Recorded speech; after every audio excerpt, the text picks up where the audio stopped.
Okay guys, so we are apparently at war now. And it is a virtual one. It is possible you might have seen some really aggressive comments all over the internet, and especially on Twitter. Comments where Koreans and Southeast Asians are being really aggressive towards each other, and probably thought to yourself, out of nowhere, social media was flooded with Malaysians accusing South Koreans of being condescending people who think they can do whatever they want on foreign soil, and South Koreans accusing Malaysians of playing the victim and envying them for, in their own words, being poor and inferior. What's even worse, all of this indiscriminate exchange of hate began thanks to a K-pop concert. Yeah, exactly what you're thinking. Some K-pop groups have caused the entire Asian media to explode on the internet and are at the center of a racism epidemic, to no one's surprise. And yes, I know these guys are not only into K-pop, but also punk rock and pop rock as well. So drop your keyboard and stop writing that comment about how stupid I am. Do not worry, I will cover the context on this and also explore why everyone is so on edge. Cause K-pop fandoms might be known for toxicity, but they couldn't make such a big drama by their toxicity alone. There's obviously more about it. Day 6, a famous Korean rock band, had a concert last January 31st in Kuala Lumpur. Some Korean fans who were visiting Malaysia due to the concert brought with them big professional cameras. Not smartphone cameras, not Nikon cameras that are somewhat big. The professional, enormous cameras that block vision to people standing behind them. The same reason why they are prohibited by most Malaysian concert promoters. But it seems not to be the case in Korea, and somehow it's a common practice there. Locals standing behind them, who did know this rule and the reason why it exists, were annoyed by the fact they couldn't see a thing, for which they recorded these Koreans misbehaving with their smartphones, uploaded this video to Threads, and it went real viral in Southeast Asia. So far, everything is kinda normal. If you have ever been at a concert yourself, you would know it is really hard to see a thing. That's why you most likely won't even need to have a written rule, just to know you shouldn't be bringing big objects with you to obstruct others' views even more. So that's it, right? The result of all this is that we all learned that it's wrong to bring giant objects to concerts to block the views of the poor unfortunates behind us. Everybody agreed, and everybody just expressed that it's straight up misbehaving, whether it was because these dudes are selfish and malicious or simply because they didn't think of that. So that's pretty much the entire thing. And the conclusion, thanks for watching, like and subscribe. If it wasn't because apparently some random really loud group of South Korean fans actually defended these people, and in the worst way possible, because we all gotta agree that what these dudes were doing is simply bad. Sure, it's not really a serious concern like someone's gonna die cause of it, but it's bad. These guys were even told to bring their big cameras down, and they just responded with a simple disgusted face and ignored it several times. Somebody even had to call security to remove them.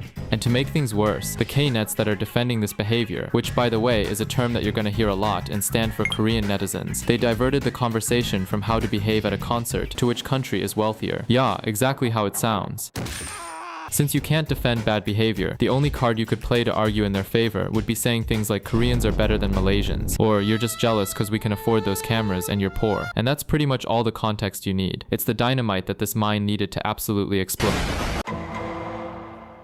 As you can imagine, you can't simply justify a bad and literally prohibited behavior by looking down on the people acting right without dragging all the eyes to you. This was no longer about toxic K-pop communities as usual. This felt a bit more personal because there was that something about the way these guests reacted, about the superiority complex with which these people express themselves. That ain't something new. In this same channel, you know we have already talked about the discrimination issues that involve South Korean society itself. It was not even just once, but I even made a racism tier list a while ago. And if you remember it right, this is what we concluded about South Koreans, because South Korea doesn't have any laws against discrimination and their stance towards people of their own DNA. South Korea is placed in the S tier. If you can't remember that, either you simply forgot or haven't even watched it. In any case, you should go look at it immediately after this one. What happened with the Day 6 concert is just a reminder of a generalized problem that is important to say. Not only other Asians suffer, but many Koreans themselves do too. It's racism and discrimination. I don't want to get that much dramatic in here, but it is obvious that Korean society is highly demanding. They have a strong mentality that you should sweat till exhaustion to gain your place in the world. And if your place in the world is being poor, it means you're a lazy fella who doesn't want to accomplish great things in your life. It is a tough way to see life, and it is even demonstrated by the high suicidal rates the country faces versus the low rate at which Koreans are having kids. If you remember it correctly, this is not really different from Japan, a country which also treats life as a working simulator and shows high indifference towards people doing bad in life. A country which also rules the suicidal rates is also not having babies, and of course is highly hated hated among other Asians for the superiority complex their inhabitants appear to have. What's more, I have even asked several Southeast Asian people around me. They always seem to agree on one thing: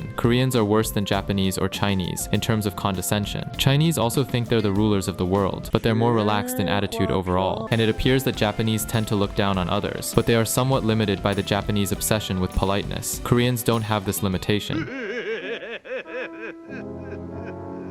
Most people I asked seem to have actually interacted with Koreans themselves, and they all affirm that though these aren't all of them, it is worryingly common to be treated not only condescendingly, but even aggressively. The thing is, it doesn't even happen that often with other tourists. There are videos of Koreans straight up physically assaulting locals while touristing on Southeast Asian countries, such as this one which happened in Vietnam. And that is the key to understanding when all of these other countries added to the Malaysians into criticizing South Koreans. They're simply fed up.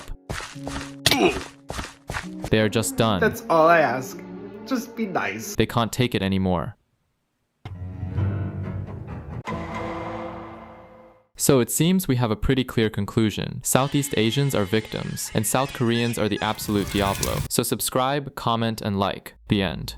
Unless I were to tell you that I have some remarks on Southeast Asians as well. And hold on, before you dislike and leave, I got a task for you. Try to search for Knet's posts being disrespectful, racist, or classist towards Southeast Asians. Hard to find, right? I'm not denying those posts existed. They did, but even when all of these posts are being deleted for hate speech, anti-Korean hate speech is still much easier to find. Have you noticed? That matters. Nothing I or Southeast Asians have said is a lie, but we're not being fully honest either. We talk as if these are thousands of daily cases. Truth is, despite Koreans' well-earned bad tourist reputation, these incidents remain a clear minority. I'm not defending toxic Knets, but I'm asking you not to take revenge on innocents. If you're Southeast Asian and you hunt random Koreans online just to insult them for just being stupid Koreans, then I'm afraid you're not much better than the racist Knets. Here an example: a random Korean mom celebrating her baby on Twitter gets vicious comments about her child from a random Southeast Asian. These people aren't even involved in K-pop drama. They're just harassing strangers and calling it justice. And these kind of cases I would even say are way easier to find than the original toxic Knets ones. Perhaps that's just my echo chamber, but I can't say I didn't try hard to find them. Believing Korea is racist doesn't make it okay to attack random Koreans for being Korean. That's literally the definition of racism, and it doesn't stop being racist just because you think they deserve it. South Korea isn't perfect, no matter how much Knets claim superiority. Yes, it rose from poverty to wealth faster than GTA 6 is taking to release, but cultural problems are way harder to fix than economic ones. Money is easier to earn than changing minds, and that says a lot about humanity. As I've said since day one on this channel, Korean society basically runs on one rule: work hard, get good things. If you don't have good things, you must deserve it. Contempt, insensitivity, and intolerance are a big issue inside South Korea that is rotting and killing the country and their citizens, and I mean literally. And I have been touching this topic on the surface, but it is so dense that it deserves its own video. If you want me to make a more informative video about the high suicidal rates on South Korea and the rest of Asia, drop your comments about it. In the West, for example, adding a photo to your resume is unthinkable. In fact, in some countries it can be seen as sexual harassment, and resumes with photos are often rejected to avoid discrimination dramas.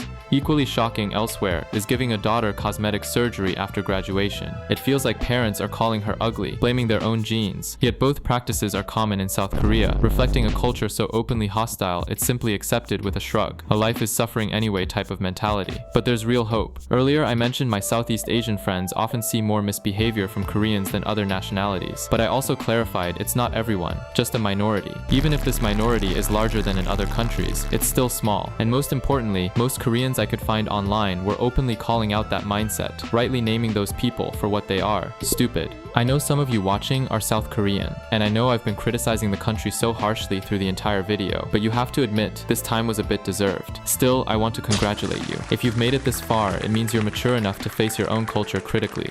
That seed of change is what South Korea needs, and I hope you help spread it. Cause let's be honest, I'm sure you are as fed up with those negatives as Southeast Asians are. For now, remember not to take toxic musical fan bases that seriously, especially when they come from Twitter or its copycat, and especially when normal people on Korea is not even aware of all of this. I made this video because many of you wanted to know my opinion on this topic. My opinion is that I love both Korean and Southeast Asian cultures alike. That ain't changing because of weirdos being toxic on Twitter. Of course, I'm not an omnipresent being with the absolute truth, so I would like to read yours below.